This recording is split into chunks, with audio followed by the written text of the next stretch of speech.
続きまして、イバンカトランプ補佐官よりご講演をいただきます。イバンカトランプ補佐官、よろしくお願いいたします。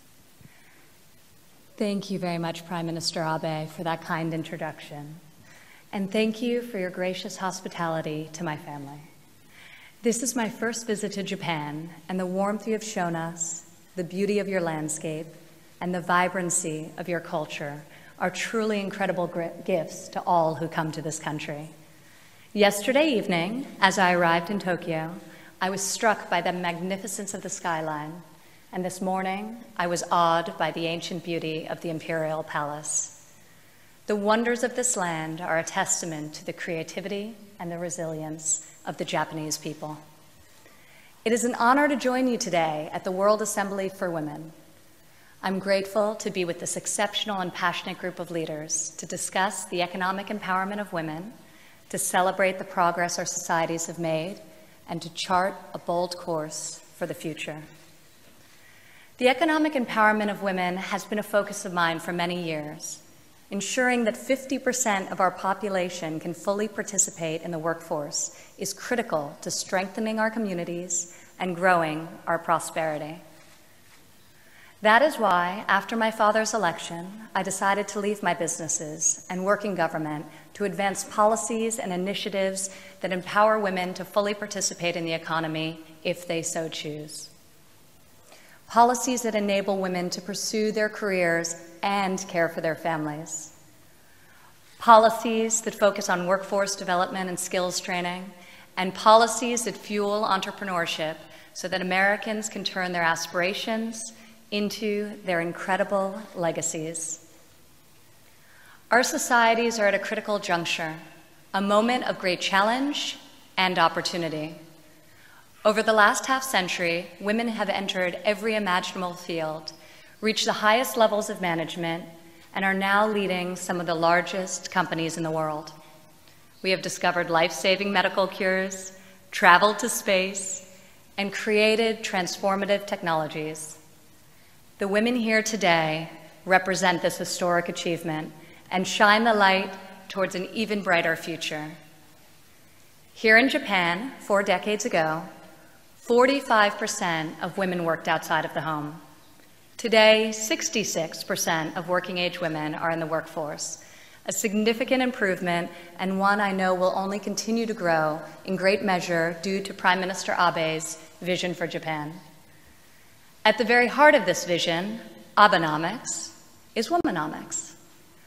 Womanomics recognizes the centrality of women who represent roughly half of our global population in achieving true economic growth. Women who are empowered to work, to thrive, and to lead bring immense creativity, fresh perspective, and success to our economy and to the world. When women work, it creates a unique multiplier effect. Women are more likely than men to hire other women, to give them access to capital, mentorship, and networks. Women have been shown to invest 90% of their income in their homes and communities and tend to allocate more of their funds to food, healthcare, and education, resources that benefit children and improve our societies for generations. When women work, they not only support themselves, but they create a better future for their families and their communities. Currently, an estimated 49% of women across the world participate in the global workforce. If women close the gap with men in all aspects of work and society, it could add trillions to our annual global GDP over the next decade. I deeply respect and honor women who choose to work inside the home full-time to care for their families. We never want to discourage that incredible calling, but we must also ensure that every woman has the freedom to work outside of the home if they so choose.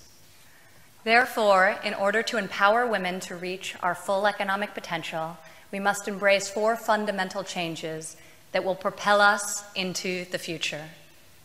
First, as leaders in both business and government, we must pave the way in modernizing the workplace. While the percentage of working women has dramatically increased, corporate expectations have remained all too stagnant. In the United States, women now comprise 47% of the workforce. In the vast majority of American homes with children, all parents work. And in 40% of households, women are the primary breadwinners. Yet work environments and social institutions still largely operate on a single earner mindset, in which one parent, traditionally the mother, stays at home to provide full-time care. All too often, our workplace culture fails to treat women with appropriate respect. This takes many forms, including harassment, which can never be tolerated. Traditional and rigid business culture also fails working mothers and fathers who work long and often wildly unpredictable hours and get little time off. Too many mothers dread telling their boss that they must stay at home to take care of a sick child, and many must go back to work just weeks after having a baby because they can't afford not to. Every day, working parents are forced to make hard but unavoidable choices. I joined government informed by my experiences in the private sector, having been both an executive leading an international real estate business and an entrepreneur who built a successful brand in an entirely different industry.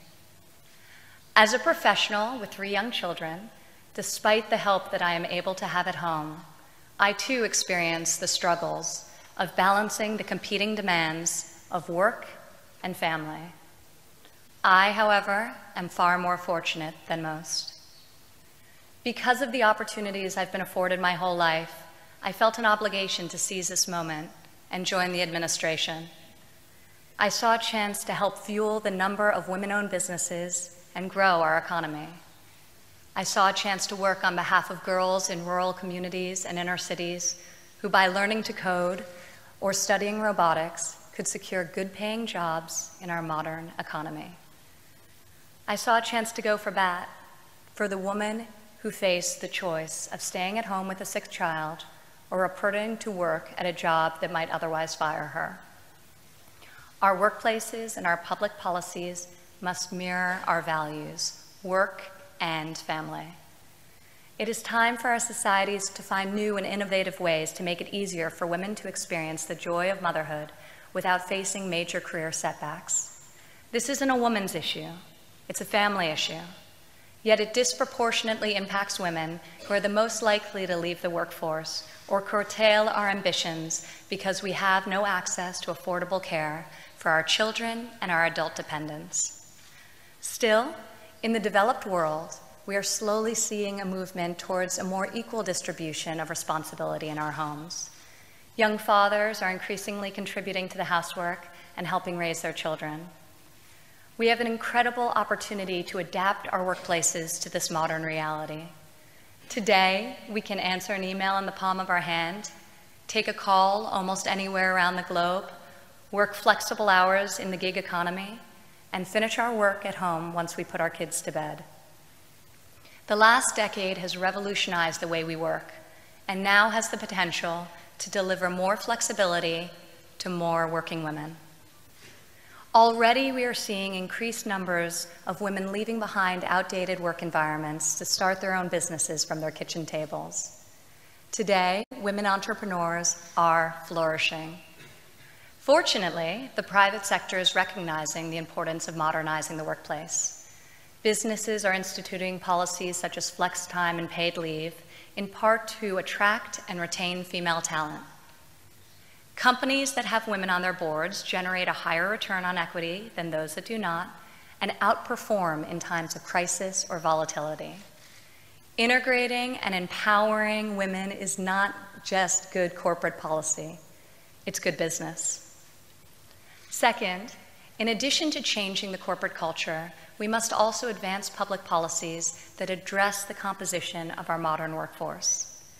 In the United States, while single women without children make 95 cents for each dollar earned by a man, married mothers make only 81 cents. Too many women in the United States are forced to leave the workforce following the birth of a child. We must ensure that federal policies support working mothers and enable them to reach their full potential. This is how we can create an environment where closely bonded families can flourish and our economy can grow at unprecedented levels.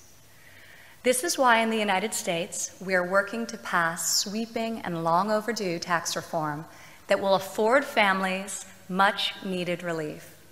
We seek to simplify the tax code, lower rates, expand the child tax credit, eliminate the marriage penalty, and put more money back in the pockets of hardworking Americans. Our administration is working to address the high cost of childcare in the United States, which currently outstrips housing expenses and state college tuition in much of the country. It simply cannot be too expensive for the modern working family to have children. I applaud Prime Minister Abe for expanding paid family leave here in Japan, an important step in addressing the modern challenge of working families and maintaining women's attachment to the workforce. This year, in the United States, for the first time ever, the President's budget included a proposal to establish a nationwide paid family leave program. We know that this will take time, but we are deeply committed to working with members of Congress on both sides of the aisle to get it done and deliver more pro-family solutions to hardworking Americans. Third, in this age of rapid technology, we must confront the challenges of workforce development. It is critical that as we look towards the future, we don't allow women in the United States and around the world to be left behind by the fourth industrial revolution. A revolution that's integrating robotics, computer programming, artificial intelligence, social media, and cutting-edge technologies into every aspect of society. As technology transforms every industry, we must work to ensure that women have access to the same education and industry opportunities as men. Female participation in STEM fields is moving in the wrong direction. Women today represent only 13% of engineers and 24% of computer science professionals, down from 35% in 1990. We must create equal participation in these traditionally male-dominated sectors of our economy, which are among the fastest growing and most lucrative industries in the world. Over the coming decades, technologies such as automation and robotics will transform the way we work, and we want to make sure that women can lead in the economy of the future. Otherwise, not only will we fail in closing the persistent gender wage gap, we will risk reversing the hard-fought progress we have made to date in this fight. Several months ago, the Trump administration instructed the Department of Education to prioritize STEM education, especially computer science, in our schools. The guidance that we offered directed that these programs be designed with gender and racial diversity in mind.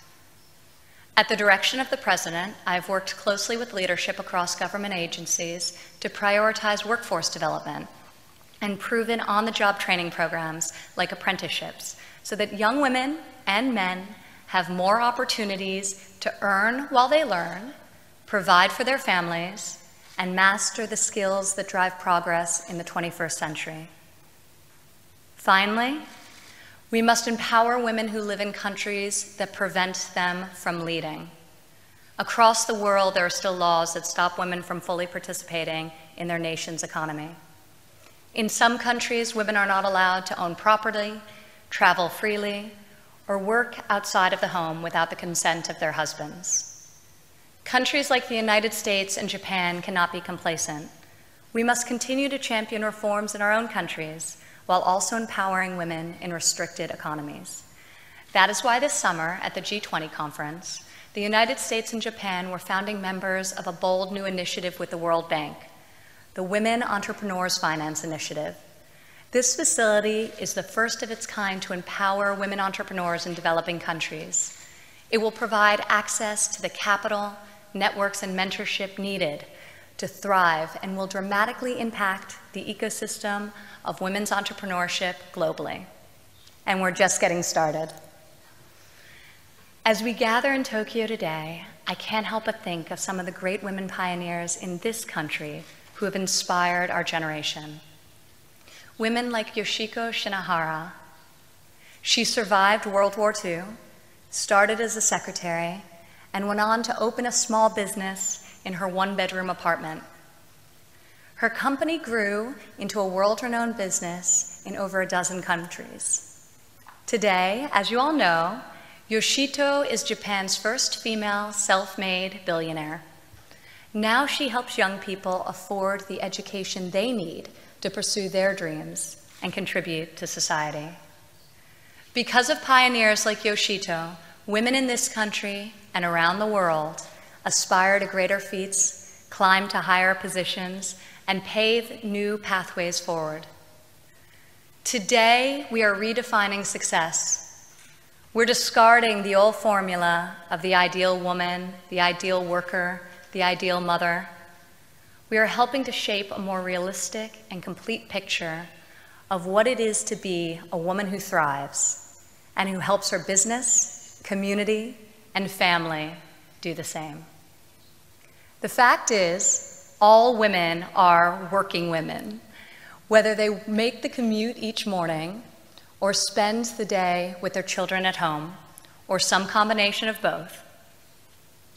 Truth be told, on Sunday nights, after a messy and wonderful weekend with my young children, I am far more exhausted than on Friday evenings after a long week of work at the office. Very true. I deeply admire women who choose to work inside the home, raising their families, and respect this decision. Eliminating or easing legal and cultural barriers so that more parents can make the choices that are right for their families is a core mission for our generation. We don't label men working men, and it is my hope that by the time my daughter Arabella grows into a woman, she will not be defined by whether she works inside or outside the home.